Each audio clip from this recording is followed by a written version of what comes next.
존경하는 국민 여러분, 정세균 의장님과 선배 동료 의원 여러분, 대구 달성군 출신 자유한국당 추경호 의원입니다. 문재인 정부 출범 후 우리 경제는 그야말로 총체적 난국입니다. 경제 성장률은 OECD 국가 중 8위에서 18위로 밀려났고, 제조 가동률은 2008년 이후 최저 수준이며, 장바구니 물가는 OECD 평균보다 3배 이상 올랐고, 청년 일자리 상황은 전혀 개선되지 않고 있습니다.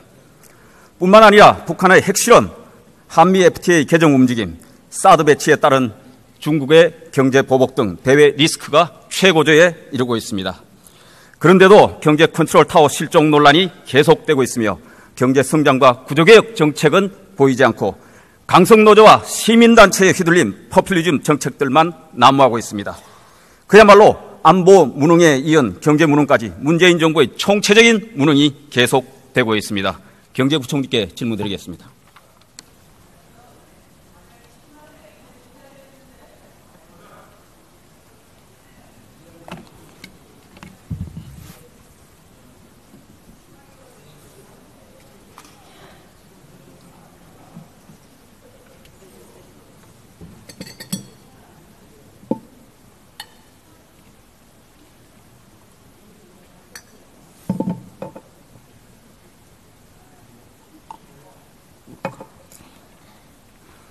예, 부총리 수고 많으십니다. 네, 감사합니다.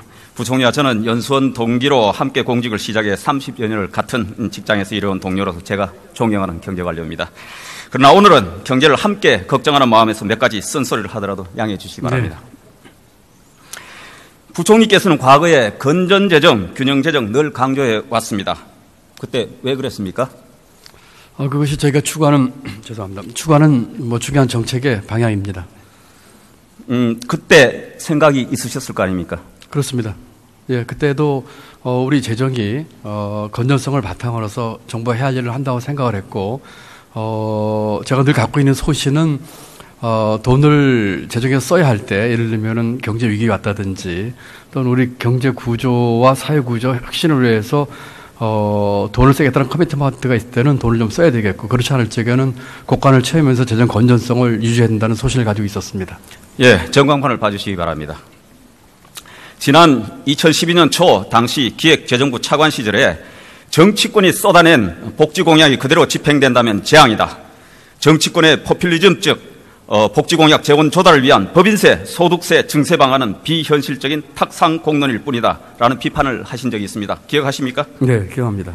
예. 그런데 오늘 이 자리에 서 계신 부총리는 문정부의 포퓰리즘 복지 공약 실행과 증세에 올인하고 계십니다. 왜 생각을 바꾸셨습니까?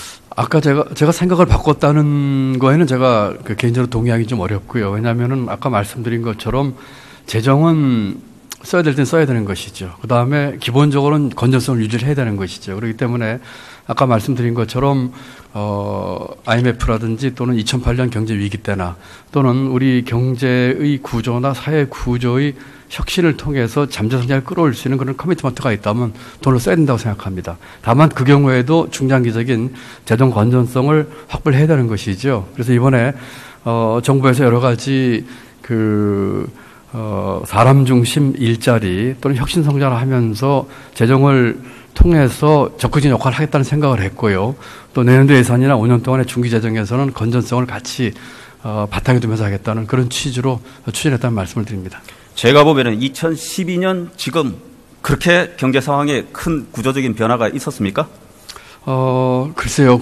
어떻게 보느냐 좀 다르긴 하겠습니다만은 거시적인 맥락에서 볼 수 있는 측면이 있을 거고요. 또 그 당시에 이 여러 가지 이 복지 문제나 또는 그 복지를 이 복지 정책을 쓰더라도 어떤 복지 철학과 어떤 복지를 만드냐는 것이 이제 대단히 중요한 것이다. 아까 제가 짧게 말씀드렸습니다만은 우리 경제 사회의 구조를 한 단계 업그레이드 시킴으로써 잠재 성장을 끌어올리는 지속성이 가능하다면은 필요한 조치를 할 수 있는 것이고요. 아마도 그때 제가 기재부 차관을 있을 적에는 지금보다는 훨씬 더한, 그것은 뭐 어느 특정 정당 얘기가 아닙니다만은 복지 공약에 대한 철학이라든지 컨텐츠에 있어서 지금과는 많이 달랐던 것으로 저는 생각을 하고 있습니다.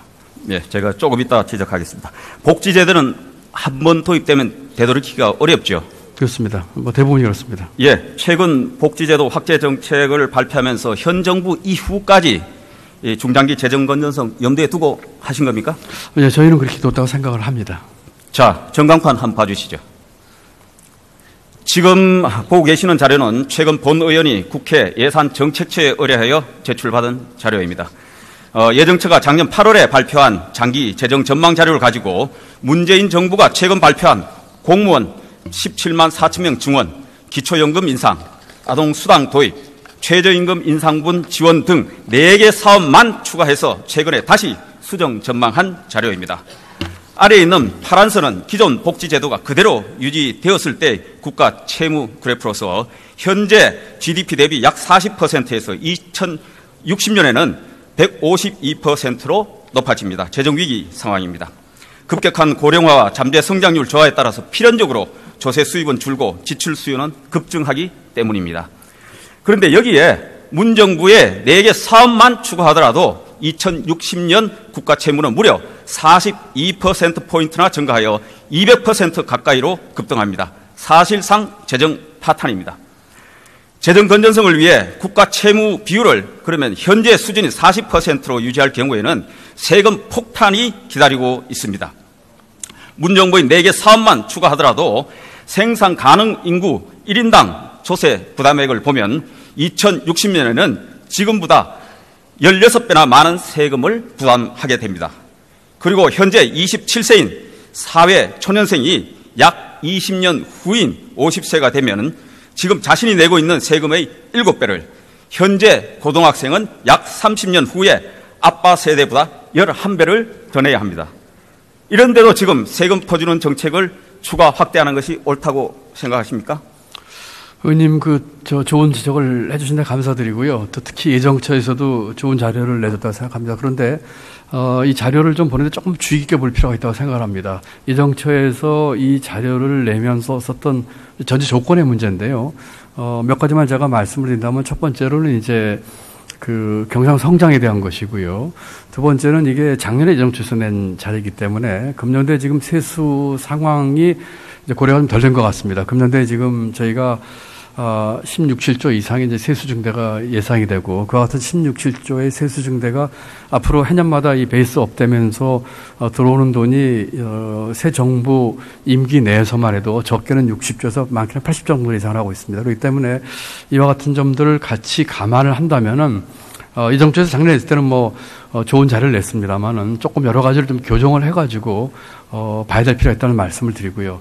두 번째 말씀드리고 싶은 것은 의원님께서 지금 국가채무비율 말씀을 하셨는데 40% 전제를 하셨는데 늘 이 국가채무비율을 볼 적에 같이 봐야 되는 것이 정부 사업이라든지 또는 지출 증가에 의한 채무의 절대액 증가뿐만 아니라 함께 늘어나는 이제 GDP 증가율을 같이 봐야 되는 것이거든요. 그래서 앞으로 저희가 경상 성장을 예컨대 4% 초반 당분간 보고 그 이후를 봤을 때 분모인 GDP에 늘어나는 속도 또 정부의 정책이 잘 됐을 적에 성장에 미치는 영향을 감안한다면은 이 분자뿐만 아니라 분모도 같이 보셔야 될 것 같아요. 그래서 이 두 가지 점을 같이 본다면은 예정처 자료에 대해서 저희 재정당국이 좋은 자료이긴 합니다만 그대로 인정하기는 어렵고요. 저희 나름대로의 생각은 그보다는 훨씬 더 긍정적인 그런 수치를 생각하고 있습니다. 잘 살펴보십시오. 인구 증가율 전망도 지금보다 훨씬 제너러스하게 되어 있고 잠재 성장률도 실제 지금 일어나고 있는 것보다 더 높게 되어 있는 상태에서 추정한 자료라는 걸 말씀드립니다. 그건 자세히 보시고요. 네, 좋은 토론거리일 것 같습니다. 예. 2012년 7월 기재부 차관 시절에 재벌가의 아들과 손자에게도 정부가 보육비를 대주는 게 공정한 사회냐라고 비판했었는데 지금은 왜 아동수당을 소득 수준과 관계없이 지급하는 것으로 결정을 하셨습니까?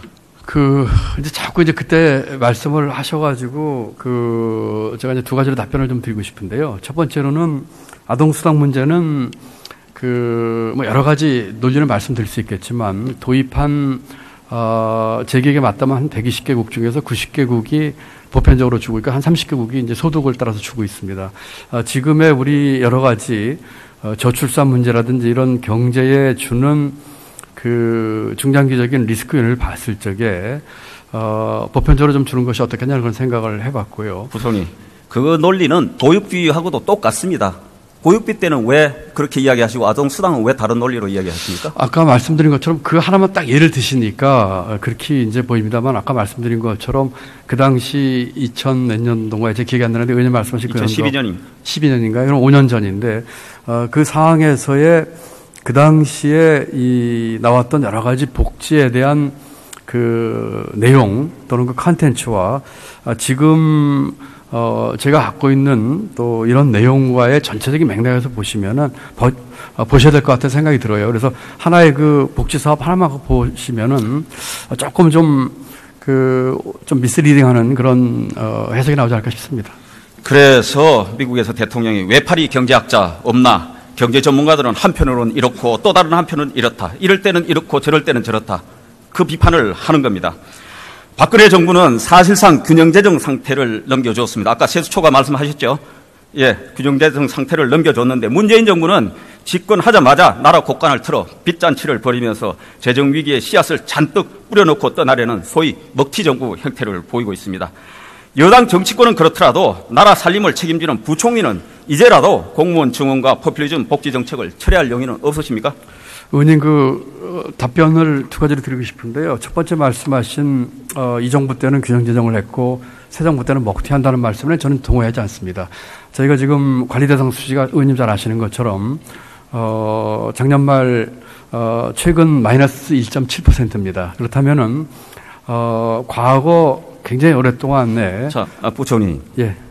5년간은 그럴 수 있는데 지금 복지제도 한번 들어오면 30년, 50년 영향을 미친단 말입니다. 그러니까 그 다음 정부의 재정 운영의 폭이 재정 여력이 없어진다. 이 말씀을 지금 지적드리는 겁니다. 예, 그럼 그 답을 드리면 두 가지로 답변 드릴 수 있겠는데 아까 말씀드린 것처럼 제가 모두의 정부가 사람 중심 사람 투자에 그 재정의 역점을 두면서 경제와 사회 구조의 혁신을 통한 생산성 증대 말씀을 드렸습니다. 그렇기 때문에 주신 말씀을 취지를 충분히 살리자면 얼만큼 우리가 잘 써서 우리 경제와 사회 구조를 그 잠재 성장을 높이면서 지속 가능하게 하느냐 거기에 관건이 있다고 생각을 합니다. 그렇기 때문에 5년 동안에 어떻게 써서 먹튀하는 말씀에 대해서는 제가 동의하기 어렵고요. 오히려 거꾸로 그와 같은 투자를 통해서 더 지속 가능한 경제를 만들겠다는 말씀 하나 드리고요. 두 번째 말씀은 내년도 예산 편성하면서 오히려 관리 대상 수지를 작년 말보다 금년 말보다 더 개선을 시키고 있습니다. 또 국가 채무 비율도 적은 숫자이긴 하지만 0.1%포인트 개선되는 상황에 있습니다. 그렇기 때문에 너무 그것을 이렇게 건전성을 해치는 거라 보시기는 어렵고요. 다만 정부 내 5년 동안을 보면은 금년보다는 다소 숫자가 올라갈 것입니다. 그렇지만은 충분히 관리 가능한 수준 하에서 건전성을 유지할 수 있다고 저는 생각합니다. 부총리 여러 가지 말씀을 하시는데 지금 예정처뿐만 아니고 제가 여러 기관에 지금 의뢰해서 받은 자료 한국은행도 비슷합니다. 비슷한 경향성을 보이고 있다는 걸 꼭 유념을 하시기 바랍니다. 의원님 죄송합니다만 한국은행 같은 경우 여러 가지 그건 좋은 토론거리인데 한국은행 같은 경우는 저도 여러 차례 얘기를 하고 있습니다만은 재정의 적극적인 역할에 대해서 굉장히 오히려 부총리 예. 다른 기관 역시 그렇습니다. 제가 그거는 네네. 나중에 추후 또 말씀을 드리겠습니다.